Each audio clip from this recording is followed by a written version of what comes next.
pero a ver, por un lado hablamos de China y para un economista, un cientista social, uno podría pensar que es análogo a un astrónomo mirando una estrella lejana, distante, que está fascinado por su comportamiento y quiere entender, ¿no?, qué es lo que pasa. Hay un montón de incertidumbres. Yo, por ejemplo, no me quedó claro si el Lewis Turning Point llegó o no llegó, o si llegó pero se puede revertir si hay ciertas reformas. O, por ejemplo, bueno, hablamos viendo los números de Mauricio y hablamos con Alejandro Ramos un poco que creo que se fue, en el break.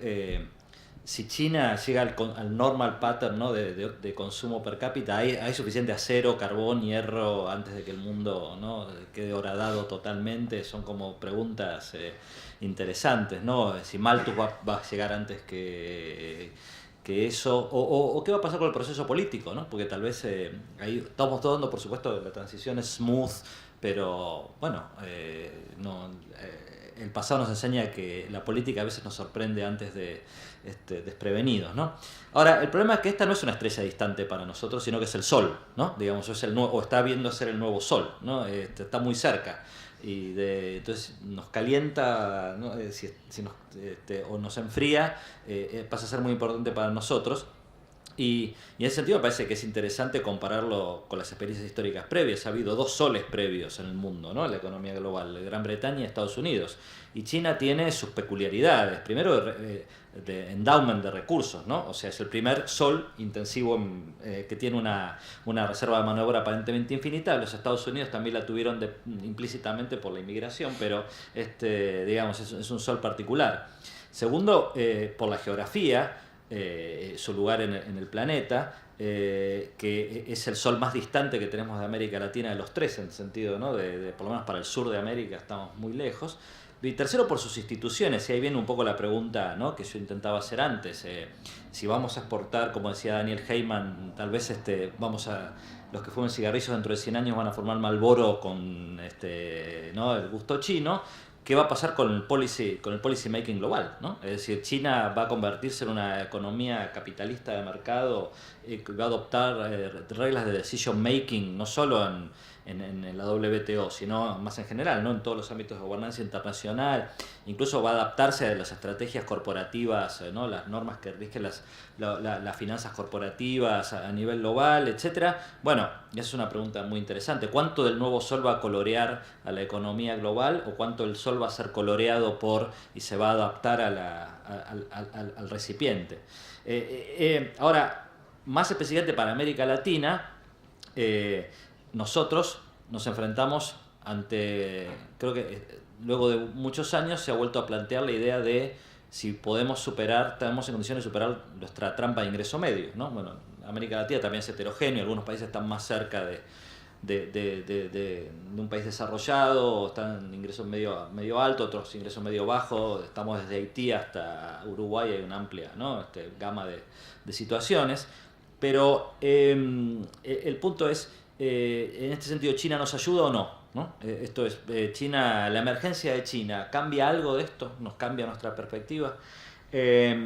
Y acá aparece este trade-off que se hablaba hoy, ¿no? La oportunidad de vender recursos naturales, la amenaza de nuestras industrias. Creo que esto, a su vez, se da en un contexto particular en donde concurren dos fenómenos. Primero, que ya Willy Rosenburse creo que hizo un par de observaciones en ese sentido. Tenemos que redefinir lo que es industria, recursos naturales, servicios. Parte de lo que ayer Ramiro decía que queríamos hacer en la red es un poco eso, ¿no? Es decir, porque la idea de que si la industria es una amenaza es un problema, y no sé, yo quisiera discutir de qué industria estamos hablando, de qué recursos naturales estamos hablando, y también traer a colación el tema de los servicios, ¿no?, que son el 70% del empleo, o el 60% en todas las economías, y que son un actor que hoy también es un actor importante en materia de comercio internacional. Y en segundo lugar, el hecho de que China emerge en un mundo de cadenas de valor fragmentadas a nivel global. Esto no es el mundo del comercio de la hegemonía británica ni de la dominancia americana. Es un nuevo mundo, y en este sentido el comercio y la FDI van a ir de la mano cada vez más. En el caso también de China, y será un proceso interesante ver cómo las empresas chinas despliegan sus cadenas de valor a nivel global, un proceso que las empresas occidentales ya están más avanzadas y qué impactos tiene esto sobre las economías receptoras.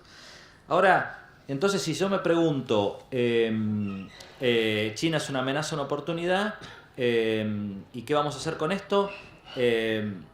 Tenemos, por un lado, mi convencimiento es, y básicamente, si va a prevalecer como amenaza o oportunidad va a depender de lo que hagamos nosotros, ¿no? O sea, nos vuelve a llamar a nuestra agenda doméstica, que en ese punto no es muy distinta de la pre-China, ¿no? Si hablamos de la agenda doméstica en el mundo dominado por China, hablamos de human capital, hablamos de infraestructura, hablamos de mejorar nuestras instituciones, hablamos de diversificar la estructura productiva.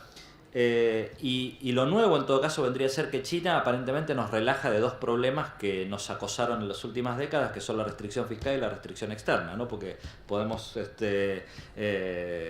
tenemos un mercado que quiere cosas que son nuestros recursos naturales y tenemos por otro lado, gente a quien cobrarle impuestos sea porque tenemos la empresa pública como Codelco, porque ponemos retención a las exportaciones como el caso de la soja. Entonces, aparentemente, por lo menos durante un tiempo tenemos relajadas estas dos viejas restricciones y entonces aquí me lleva a este punto final. Como ayer decíamos en una reunión que tuvimos previa a este seminario, pues alguna gente, todos hemos mencionado que ayer pasó algo, pero la gente que no estuvo ayer no fue público, ¿no? Pero bueno, entonces es medio confuso. Claro, pero sí, pues parece que ayer no sabemos qué, ¿no? Digamos, o sea, nos olvidamos de difundirlo, pero no. La cuestión de que hay una broad agenda, ¿no? Es decir, bueno, pero nuestros gobernantes son miopes, nuestros gobernantes no miran a largo plazo, no hacen lo que dice Pablo, ¿no? Digamos, no tenemos cuadros en Argentina que lleguen al 2050, ¿no? Digamos, y entonces nos sentamos a esperar que eso cambie, o tenemos una agenda, ayer Mauricio Mezquita nos decía un poco eso, ¿no? Una agenda más micro-focused, de empezar bottom-up, en vez de empezar el gran cambio, ¿no? Que nos convierta en otras sociedades, en donde nuestros gobernantes miren la sustentabilidad intertemporal del proceso de crecimiento, piensen que en 30 años se acaba el boom de las commodities o algún día, y entonces nuevamente nos vamos a preguntar qué podemos producir, que se pregunte cuál es nuestro lugar en el mundo, etcétera. Bueno, pero y hay una agenda que hoy salió estos 2 días, son temas muy ricos, ¿no? Para trabajar el tema de acuerdos comerciales, el tema de costos del comercio, el tema de skills, pero más en concreto, ¿no? ¿Qué clase de skills estamos queriendo producir y qué clase de skills necesitamos? El tema de pequeñas y medianas empresas, que son el grueso del empleo y la producción en todas nuestras economías.